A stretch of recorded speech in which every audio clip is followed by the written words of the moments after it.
So you know that effective story planning involves looking at those 5 sections of a story: the setup, the path, the challenge, the transformation, and then the wind down. How long are each of those sections? That's up to you. It depends how many story cycles you put in each of those 5 sections.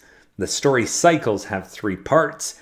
You've got something, it gets disrupted, and then things are different. Usually each of those 3 parts in the cycle have a different emotional quality to them. And you're doing all of this so that you can show a character who wants something, they can't have it, they do something about it, and then something changes because of what they do. Now, we're still in this pre-writing stage. We haven't really started writing a draft yet. We're now organizing our ideas to get ready to make that draft. And when you sit down with those 5 sections of your story and you're looking at those smaller story cycles and deciding how long the setup needs to be and how long the path is and all these sorts of things, depending on how many story cycles you have in each, you should tell yourself this story and avoid certain words and use other ones. Now, I got this from Matt Stone, Trey Parker, the 2 guys, main brains behind South Park. It may have been someone else who said it, but I heard it come from them. They said, when you're telling yourself the story, if you say this happened, then this happened, and then this happened, that's bad news. You don't want to use then this happened. Rather, you want to use this happened, therefore this happened, or this happened, but then this happened. So using the therefore or the but is really helpful, because the therefore shows like a logical continuation of something. By saying therefore, it's like this thing happened and then it caused this next set of circumstances or this next thing to happen.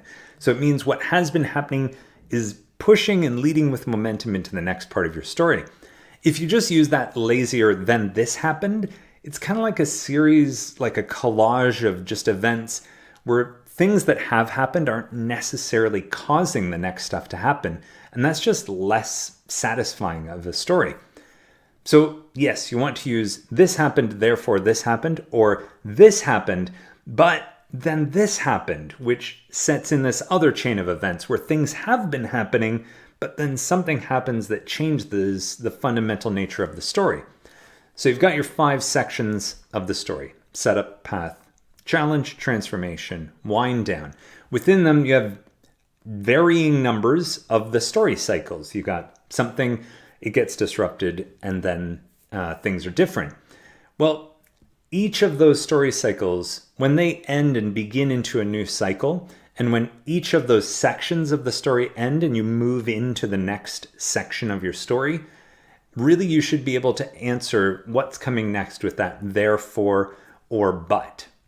And if not, go back and see if you can tinker with it a bit, because if you've got that therefore and the but tying your story all together, I can almost guarantee that your draft, when you actually sit down to write it, is going to be much more fluid.